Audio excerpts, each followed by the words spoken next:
হোঁচট খাইতেই পারে মানুষ, চলতে গিয়ে মানুষ পিছলা খায়, তাই বলে কি পিছলা খাইয়া আর সোজা হইয়া দাঁড়ায় না, না পড়েই থাকে? এইটা তো উচিত।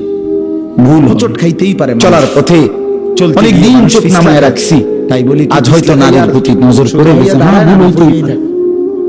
সবসময় সত্য বলার চেষ্টা করি, আজ হয়তো একটা ভুল বলে ফেলছি, মিথ্যা বলতেই নামায় রাখছি, কিন্তু লাগাতার মিছা হয়তো নারীর প্রতি নজর পড়ে গেছে। হ্যাঁ, কথা বুঝছিনি আমার কথাটা? প্রত্যেকদিন মিছা কথা, সবসময় সত্য বলার চেষ্টা, প্রতিদিন বুঝি মানুষের সুদ, আজ হয়তো একটা ভুল, প্রতিদিন বুঝি ওজনে কমতেই পারে, প্রতিদিন বুঝি কাস্টমারের ঠকা, এটা কি মুসলমান? কথা বুঝছিনি আমার? এ কেমন ধরনের মিছা কথা?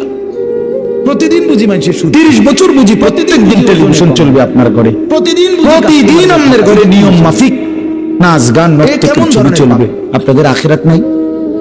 আপনার বিবি বাচ্চার আখিরাত নাই? প্রত্যেকদিন টেলিভিশন কোথায় যাবে?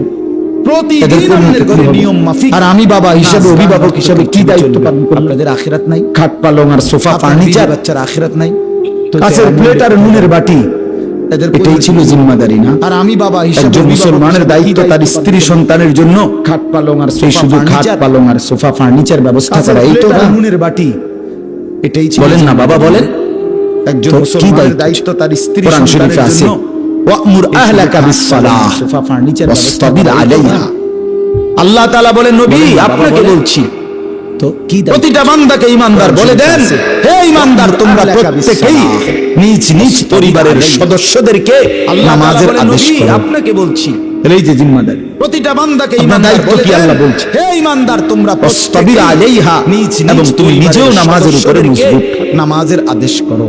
তো বাত্তারকারী, এই যে জিম্মাদারি, আল্লাহ বলে, লা নাসআলুকা রিজকা, তোমাদেরকে রিজিক দেওয়ার জন্য এবং তুমি নিজেও কারো সাহায্য আমার লাগবে না।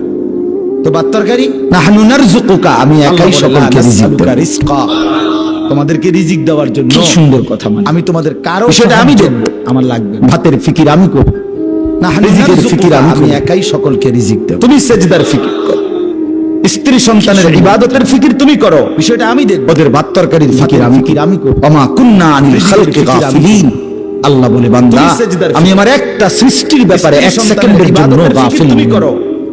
ওদের ভাত তরকারির ফিকির আমি, সাতবক জমিনের নিচে যে পিঁপড়া হাঁটে গাফিলিন, 7 আসমানের উপরে যে ফেরেশতা হাঁটে, আমি দুইটাকেই সমান নজরে 1 সেকেন্ডের জন্য গাফিল নই।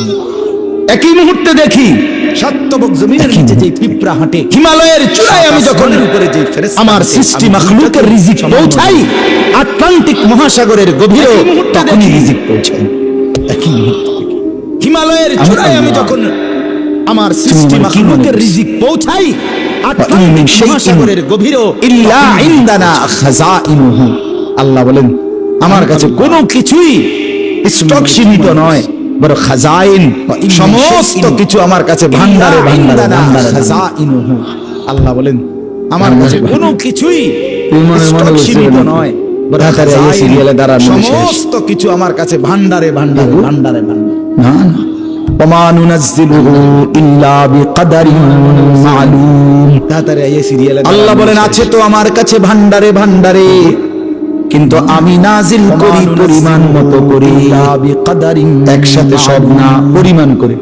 আল্লাহ বলেন আছে তো আমার কাছে মনে করে, কিন্তু আমরা যে অনেক মানুষের চিন্তা বয়স্ক মাঝ বয়সী লোকের, আরে আমি দেখছো যদি পরিবার বুঝেন না, টাকা পয়সা বাহির করে দিয়ে যেতে না পারি, ফোলাগারে বিদেশ পাঠাবো, জানিনে পারি, সুদে পারি, কিস্তিতে পারি, বয়সী লোকের, আরে হ্যাঁ আমি থাকতে যদি জিফুতের লেগে কিছু গদ দুয়া টাকা পয়সার ব্যবস্থা করে দিয়ে যাইতে না পারি, আমি বললি আহারে তারা কি পারি, সুদে পারি, কিস্তিতে। অনেক মানুষের এটা চিন্তা না, আমি বললে তারা কিনবো না, আমি বললে তারা সবাই উদা বোমা খাইবো, পয়সার ব্যবস্থা করে দিয়ে যাইতে না, আমি বললে পৃথিবীতে বললি আহারে তারা কিনবো না। না এই শেষ বাত আমরা আমলে চিন্তা না, আমি বললে তারা এরপরে শুধু বন্দি আর চা দিয়ে ভিজাই খেতে সবাই খাইবো, খাবারটাই শুধু একদম কাম, বললে পৃথিবীতে ভাত বন্ধ, না না বললেই শুধু পৃথিবীতে কাম কাজ আর সব বন্ধের পরে।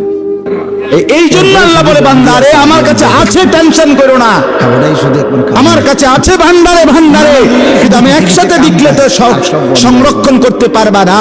এই জন্য আমি আল্লাহ যখন যা প্রয়োজন পরিমাণ মতো নাজিল করি, আমার কাছে আছে ভান্ডারে ভান্ডারে, তোমার উপরে রহম করি বলে তো সব সংরক্ষণ তোমার উপরে দয়া করেছি বলে, এই জন্য আমি আল্লাহ যখন যা শুরু পরিমাণ মতো নাজিল করে। তোমার দাদা মরে যাওয়ার পরে তুমি কি রহম করি বলে, তাইলে তোমার উপরে দয়া করেছি, আগের মানুষ